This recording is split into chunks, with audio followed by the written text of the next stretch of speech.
10 জন 20 জন 50 জন না, প্রতিটি মানুষকে আল্লাহ নিজের সামনে দাঁড় করাবে স্রেফ একা একা। وكلهم آتيه يوم القيامة فردا। আল্লাহ পাক বলেন সূরা মরিয়মের 95 নম্বর আয়াতে আছে, কিয়ামতে প্রতিটি মানুষকে তার সামনে আল্লাহ দাঁড় করাবেন স্রেফ একা একা। কয়জন করি বলেন বলেন? আপনি এটা নিজের সাথে এখন মিলান তো। আর রাজনৈতিক ভাবে আপনার পরিচয় আলাদা আলাদা আছে, আপনি তো মানুষ, মিলান একটা। এখন ময়দানে মাশার কায়েম হয়ে গেছে। আল্লাহ আপনাকে যদি ডাক দিয়ে নিজের সামনে দাঁড় করায়, আপনার যে অবস্থা আছে, যে বাস্তবতা আপনি তৈরি করেছেন, বলেন তো আপনার আল্লাহর সামনে দাঁড়িয়ে পেছনের জীবনের হিসাব দিতে পারবেন? বলেন। আমি একা একা থাকলে মাঝে মাঝে ভাবি, আল্লাহ তুমি যদি বলো হামজা 2024 সালের আগস্ট মাসের 31 তারিখ পর্যন্ত তোরে মাফ করে দিলাম, যা। শুধু সেপ্টেম্বরের 1 থেকে 5 তারিখ, এই 5 দিনের হিসাব দিয়ে তুই জান্নাতে চলে যা। আমার যা ইমান আমল, আমার যা বাস্তবতা, আমার তো মনে হয় 5 দিনের হিসাব দেওয়া সঠিকভাবে সম্ভব না। আপনারা পারবেন না? আপনারা পারবেন। কাবা শরীফ যখন তাওয়াফ করে মানুষ, এই যে হাজী সাহেব বসে আছে, কত ষষ্ঠ চক্করে মানুষ বলে আল্লাহকে, আল্লাহুম্মা ইন্না আলাইয়া হুকুকান ফীমা বাইনি ওয়া বাইনিকা। হে আল্লাহ তুমি আমার মালিক, আমি তোমার গোলাম, দাস, ভৃত্য, সার্ভেন্ট যাই বলেন, এ পরিচয় দিচ্ছে যে তুমি আমার মালিক, আমি তোমার দাস। দাস হিসাবে তুমি আমাকে সব কিছুই তো দিয়ে দিলে, আমাকে নেই থেকে হামজা বানিয়েছো। আমি তো উল্লেখ করার মতো কিছু ছিলাম না, অথচ আজ হামজা হয়ে বসে আছে হাজারো মানুষের সামনে। এখানে অবদান পৃথিবীর কারণে, সব অবদান শুধু তোমার। আমার মা বাবার অবদান আছে কি? তারা শুধু বিছানায় ছিল, এই শেষ। বাকি যা করার নেই থেকে শুরু করে এ পর্যন্ত সব করেছে কে? আরো জোরে। আমার বাড়ি গাড়ি নারী যা লাগে আল্লাহ তুমি সব দিয়েছো আমাকে বান্দা হিসাবে, কিন্তু তুমি যে আমার মালিক, আমার কাছে তো তোমার কিছু পাওনা আছে। গোলাম হিসাবে আমি তোমার কিচ্ছু দিতে পারি নাই। তবে কাবার সামনে আমার ষষ্ঠ চক্কর চলছে, একটা কথা আমি বলতে পারি, আমার কিচ্ছু নাই দেওয়ার মতো। এই জন্য বলছে আল্লাহ তুমি আমারে মাফ করে দাও। কিয়ামতের কঠিন এই বিচারের ময়দানে মানুষকে আল্লাহ স্রেফ একা তুলবে, কোনো উপায় নেই এই মাফ পাওয়া ছাড়া। আর আল্লাহর বিচারে যদি আল্লাহ অবিচার করে কেউ বাঁচবে? যদি ন্যায় বিচার করে, হ্যাঁ? না না, আল্লাহর বিচারে তো অবিচার নেই। ন্যায় বিচার করলেও কোনো মহারথী ক্ষমা পাবে না, কারণ আল্লাহ ন্যায় বিচার করে যদি বলে শুধু 1 গ্লাস পানির হিসাব দিয়ে যা, পারবেন না। আল্লাহর বিচার থেকে বাঁচার জন্য একটা পদ্ধতি আছে, যে আল্লাহ তুমি মাফ করে দাও। আল্লাহ যেন শেষ পদ্ধতিটা আমাদের জন্য কবুল করেন, বলেন আমিন। এবার আসেন যে কথাটা বোঝার জন্য পর্যন্ত এসেছিলাম, কিয়ামতের বিচারের দ্বিতীয় ধাপে আল্লাহ এবার আর একা ডাকবেন না। ইয়াউমা নাদউ কুল্লা উনাসিন বিইমামিহিম। সূরা বনী ইসরাঈল 15 নম্বর পারা 8 নম্বর পৃষ্ঠা 3 নম্বর লাইনের 72 নম্বর আয়াতের প্রথম অংশে আছে। এটা ফি জিলালিল কোরআনের তাফসিরে আছে, বিস্তারিত আছে। আমি শুধু সামারাইজ করে বলছি। কিয়ামতে প্রতিটি মানুষকে এবার বিচারের দ্বিতীয় ধাপে আল্লাহ ডাকবে তার নেতার সাথে।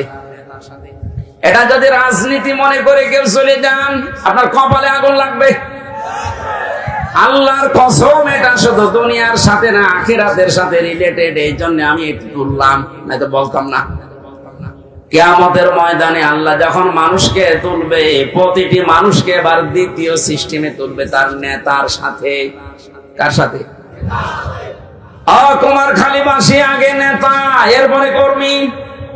আপনার বিবেককে এবার প্রশ্ন করেন তো, আপনি যে নেতার আদর্শ মেনে চলেন, যার পেছনে স্লোগান দেন, যাকে রায় দিয়ে ভোট দিয়ে নেতা বানিয়েছেন, এই লোকটার যে চরিত্র, এর যা সুরাত সিরাত আর এর যা ঈমান আমলের অবস্থা, ও যদি আল্লাহর সামনে দাঁড়ায়, আপনি তার পেছনে পরে দেখলেই তো আল্লাহ রাগ হয়ে যাবে। ও বলছে ঠিক, মানে ও ধরা খেয়ে বসে আছে। ও যদি এখনই বলে ঠিক যে আমি যারে মানি ওরে আল্লাহ দেখলে আল্লাহর রাগ হবে, আপনি তো ধরা খাবেন। কথা তো সত্যি, এইটাই আসল কথা। আপনি যারা ধরা না খান, সুতরাং এমন মানুষের পেছনে থাকা লাগবে, এমন মানুষকে আদর্শ হিসাবে সামনে নিয়ে আসা লাগবে, যারে দেখলে আল্লাহ খুশি হয়ে যায়। এখন এই লোকটাকে আফজাল সাহেব, এখন দেখেন তো আফজাল সাহেবের কাঠিতে পড়ে কিনা। সারা নেশা 5 নাম্বার বারা 6 নাম্বার পৃষ্ঠা 9 নাম্বার লাইনের 59 নাম্বার আয়াতের প্রথম অংশে আছে, ইয়া আইয়ুহাল্লাযীনা আমানু আতিউল্লাহা ওয়া আতিউর রাসূলা ওয়া উলিল আমরি মিনকুম। আল্লাহ ঈমানদারকে ডাক দিয়েছেন, ঈমানের দাবি করো, তে পূরণ করবা না। তোমাদের দাবি হচ্ছে তোমরা আল্লাহর ইতাআত করো, রাসূলের আনুগত্য করো, আর উলিল আমর তোমাদের ভেতরে যারা নেতৃত্ব দেয় এদের মেনে চলো। লাগবে এই লোকটা আল্লাহ রাসূলকে মেনে চলে কিনা। আরে এই আয়াতটা বাংলাদেশে আজ কায়েম হয়ে গেলে তো ইসলাম চলে আসে। এক কথা বলে না কেন? আল্লাহ রাসূলকে যে লোক মেনে চলে না, আমার বাবা হলে ওরে আমি মানি না, এ কথা মানবেন কারা দেখি? লিল্লাহি তাকবীর। এই দেখেন তো হাত তোলেনি কে? আলহামদুলিল্লাহ, ঠিক আছে, আপনার মানে ওয়াজ তো হয়ে গেছে, এবার মোনাজাত করে দিন। আবার কি ওয়াজ করবো? এটাই তো, আল্লাহ রাসূলকে যে মানে না সে আমার বাবা হলেও মানে না, তাহলে এদেশে আর কিছু থাকবে? হ্যাঁ, ইসলাম চলে আসবে ইনশাআল্লাহ। আমরা জরিপ দেখতে পাচ্ছি, আগস্টের 5 তারিখের আগে একরকম ছিল, এই আজকে রাতের পাল্টিয়ে গেছে। এই মাত্র 30 দিনে পুরা পাল্টিয়ে গেছে। 16 জন চাইতো এই দেশে ইসলাম রাষ্ট্রীয় ভাবে কায়েম হোক 5 তারিখের আগে। এখন জরিপ যেটা বলছে, এই 1 মাসের ব্যবধানে বাংলাদেশে এখন প্রায় 35 জন মানুষ চাচ্ছে দেশে ইসলাম কায়েম হোক। এটা যদি এভাবে চলতে থাকে, 51 জন যেদিন হবে সেদিন কোন মহারথী আর বাধা দিয়ে ঠেকাতে পারবে না ইনশাআল্লাহ।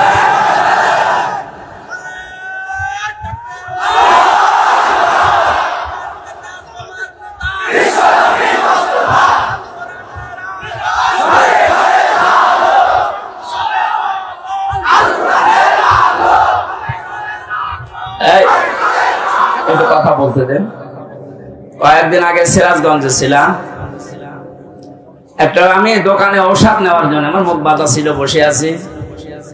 একটা লোককে বলছে, ভাই যে আমির হামজা আসতেছে, ওয়াজ শুনতে যাবেন না? উনি জবাব দিয়েছে, ওয়াজ কি শুনতে যাব, গেলে তো রাজনীতি হবে। চিন্তা করেন তো, ওর মন মানসিকতা কোন দিকে।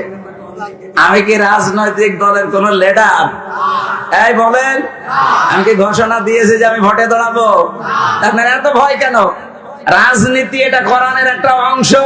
903 জায়গায় আল্লাহ ডাইরেক্ট ইনডাইরেক্ট এই শব্দগুলো দিয়েছে। রাজনৈতিক জীবনে যেন আপনি জাহান্নামে চলে না যান, এই জন্য তো পাহারা দিচ্ছি। এক কথা বলেন। আর আপনি উল্টা বুঝে না, এটা রাজনীতি হবে। রাজনীতি হবে মানে কোরআন বাদ দিয়ে রাজনীতি আছে? কোরআন বাদ দিয়ে যারা রাজনীতি করেছে তাকে দরবেশ পর্যন্ত 36,000 কোটি টাকা ঋণ করেছে। যেহেতু কোরআন ছিল না, এই জন্যই তো এত দুর্নীতি। কোন জায়গায় যেন এই দুর্নীতি আর ফিরে আসতে না পারে। আল্লাহ রাব্বুল আলামিন নবীকে ডাক দিয়েছিলেন কয়টা নাম ধরে? 7টা। কয়টা? 7টা নামে ডাক দিয়েছেন পুরা কোরআনে।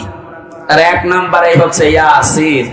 সুতরাং আপনি যদি পৃথিবীর কোন জায়গায় বাস করেন, আপনাকে নেতা হিসাবে, আদর্শ হিসাবে মানা লাগবে মুহাম্মদুর রাসূলুল্লাহকে। যদি বলেন না আমি পৃথিবীতে থাকি না, আমি থাকি মঙ্গল গ্রহে, ওই টাকা বলেন বলেন। এই জন্য মুফাসসির দিয়েছেন সাইয়্যিদুল আলামিন, বহু বছর যেখানেই থাকেন সেখানেই নবীকে মানা লাগবে কিয়ামত পর্যন্ত। আল্লাহ আমাদেরকে অনেকে বলে যে ইয়াসিন সূরা একবার পড়লে 10 খতম কোরআন শরীফের সওয়াব হয়। হ্যাঁ হয়।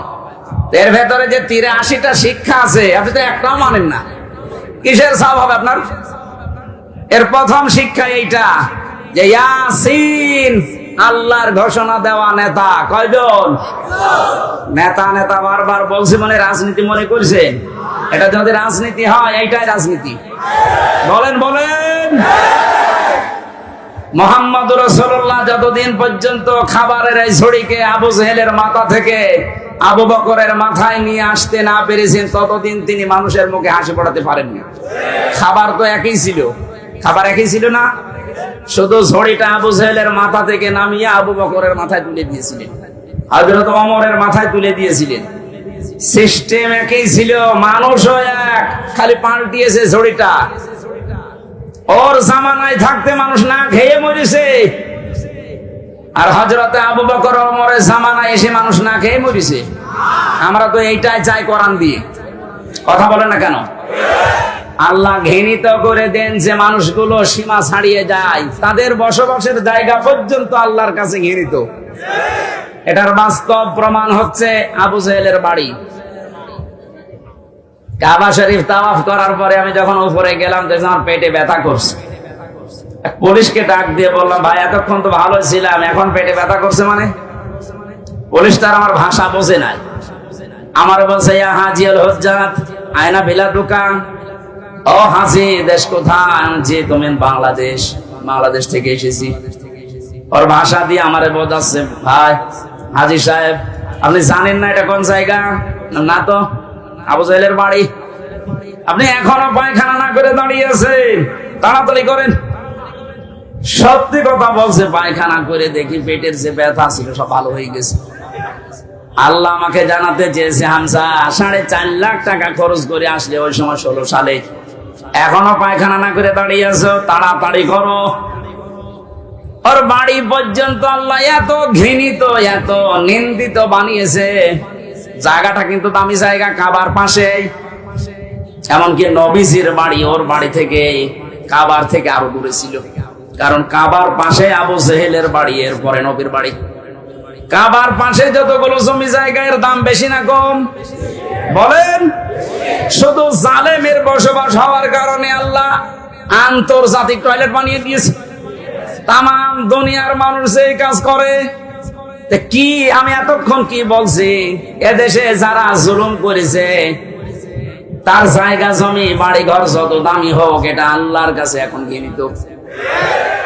কারণ দেখবেন মুজদালিফা থেকে যখন মানুষ যায়, একটা জায়গা আছে খুব তাড়াতাড়ি হাঁটে, কারণ এটা গজবের জায়গা।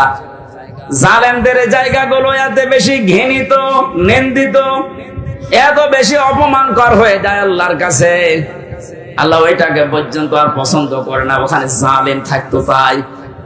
সুতরাং বাংলার কুষ্টিয়া জেলা সহ যত জায়গায় জালেমের বসবাস ছিল, আহ্বান জানাচ্ছি যারা দায়িত্বে আছেন এই জায়গাগুলো ইন্টারন্যাশনাল পায়খানা বানিয়ে দেন। একটু বেশি বলে ফেললাম? না বেশি হয়নি, কম হয়েছে। কারণ এই জায়গা থেকেই তো ইসলাম মানবতা ধ্বংস করার জন্য ওখানে বসে বসে দুর্বিসন্ধি করতো। কুষ্টিয়া এরকম জায়গা ছিল না, যেখানে যেখানে ছিল ওগুলো পায়খানা বানিয়ে দেন। মানুষ যেন কিয়ামত পর্যন্ত কুষ্টিয়া জেলায় যারা আসবে তারা যেন জানে যে জালেম তো একটা ছিল এদেশে। আসিফ মাহমুদ নামে যে উপদেষ্টা কয়েকদিন আগে ঘোষণা দিয়েছে, আয়না ঘর এদেশ থেকে যেন ধ্বংস করা না হয়, ওটা স্মৃতি হিসাবে রেখে দেন। সারা বিশ্বের মানুষ আসবে, মানুষ যেন জানে যে এই পৃথিবীর ময়দানে বাংলাদেশ নামে একটা দেশ ছিল, সেখানে একটা জালেম ছিল। মানুষ কত কঠিন হৃদয়ের হলে আয়না ঘর বানাতে পারে, আমার মাথায় আজও ধরে না। আমার আজমের ঘোষণা শুনেছেন কয়েকদিন আগে, একটা মানুষ কত বড় কষ্ট পেলে কথাগুলো বলতে পারে বলেন। অনেকে বলছে আমরা মাফ করে দিলাম। হ্যাঁ মাফ করে দিয়েছেন, ঠিক আছে। সারা দেশের 18 কোটি মানুষ যদি মাফ করে দেয়, আয়না ঘর যারা জড়িত ছিল, ব্যারিস্টার আরমানের বউ মাফ করবে না, জীবনও করবে না। আপনি ওই জায়গায় পৌঁছাননি তাই বুঝতেছেন না। আমি মাত্র কয়েকদিন ছিলাম মাটির নিচে। এতে আচরণ মানুষের, এখানে যারা থাকে এরাও কিন্তু মানুষ। এরা শুধু একটু উপরে উঠবে, পদ পাবে, এই কারণে এত কঠিন আচরণ করতো। মুফতি ফখরুল ইসলাম আমার সাথে ছিল যতদিন, উনি বলছিল ভাই আমারে নিয়ে এ পায়ের ভেতর দিয়ে হাত দিয়ে সামনে যে রড আছে রডের সাথে লাগিয়ে তালা লাগিয়ে দিত, 24 ঘন্টা তালা লাগান। পায়খানা প্রসাবের জন্য মাত্র 1.5 মিনিট সময় দেয়, খাবারের জন্য অতটুকু সময় দিয়ে তারপরও যে খাবার 3-4টা তরকারি দিয়ে মনে হচ্ছে কে মাখিয়ে দিয়েছে।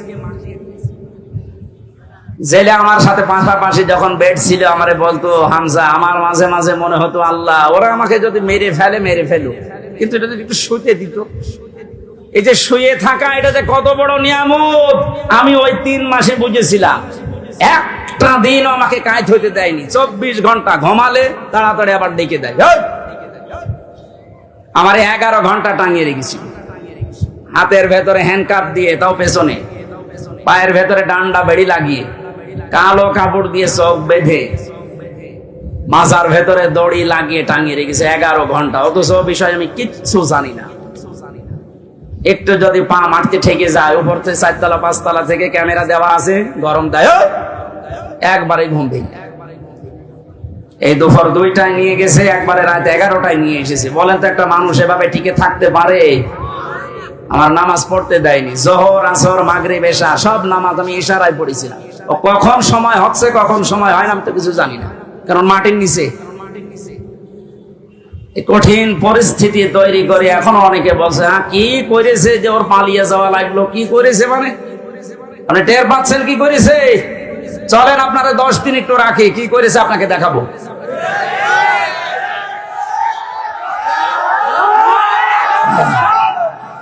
এই জন্য তো সালেমের বিরুদ্ধে হামজার মামলা না, মামলা কার বলেন? সুতরাং জালেমেরা এরা কিন্তু টার্গেট হামজার না, টার্গেট আল্লাহর। এই জন্য তো এত ভয়। যেদিন আমার রায় দিয়ে পুরা মামলা ঢিসমিস করে দিয়েছে, ওই দিন আমার মামলার রায়কে কল দিয়েছিলাম। এতদিন ওরে আমি স্যার বলতাম, এখন দেখছি উল্টা করে আমারে স্যার বলছে। কি হয়েছে? হুজুর মাফ করে দেন। মাফ করে দেন মানে আমার ধরার পর আমার বাবার কাছ থেকে বলেছিলেন যে আর মামলা দেব না, 50 লাখ 10 লাখ টাকা দিন। আমার বাবা তো গ্রাম্য মানুষ, সঙ্গে সঙ্গে 8 লাখ টাকা দিয়েছে, ওই টাকাটা ফেরত দিন। আপনি মাফ চাচ্ছেন, টাকাটা আগে ফেরত দিয়েছেন, তারপরে মাফ হবে। এই কাউন্টার টেররিজমের যে কয়টা দায়িত্বশীল ছিল, এগুলো মানুষের মধ্যে পড়ে না, এগুলো জানোয়ারের চাইতেও খারাপ। আমি নাম ধরেই বলছি, এই মনিরুল, এই আসাদুজ্জামান, ডিসি মান্নান, হারন তো 3 ইঞ্চি, ওর নাম মুখে উচ্চারণ করাও ঠিক না। এই শয়তান এত উপরে উপরে দেখা তো রিমান্ডে এসে মনে হয়তো তো ফেরেশতা, অথচ ভেতরে ভেতরে যে আলেমদের এত বড় ক্ষতি করিস। ওই যে ছোট হুজুর যেটা আদানি, ও আমার সাথে প্রথমে 2 মাস ছিল। আমার বলছে হামজা ভাই আমারে নিয়ে গেল রাত 12:30টার দিকে, হাতের ঝিলে পুরা উলঙ্গ করেছে আমারে, আমার হাতে সিগারেট ধরিয়ে দিয়েছে, আর 2 পাশে ব্যারিকেড দিয়ে কোনো গাড়ি আসতে না পারে। একটা অর্ধ অলঙ্গ মেয়ে লোক কোথা থেকে নিয়ে এসে আমার পাশে দাঁড় করিয়েছে, ছবি তুলতেছে যে এটা সকালে ছেড়ে দেব, মানুষ বুঝবে দেশে যে হুজুর কত খারাপ। ও ছোট মানুষ, তো বয়স আমার সেম, আমার 32 ও 30।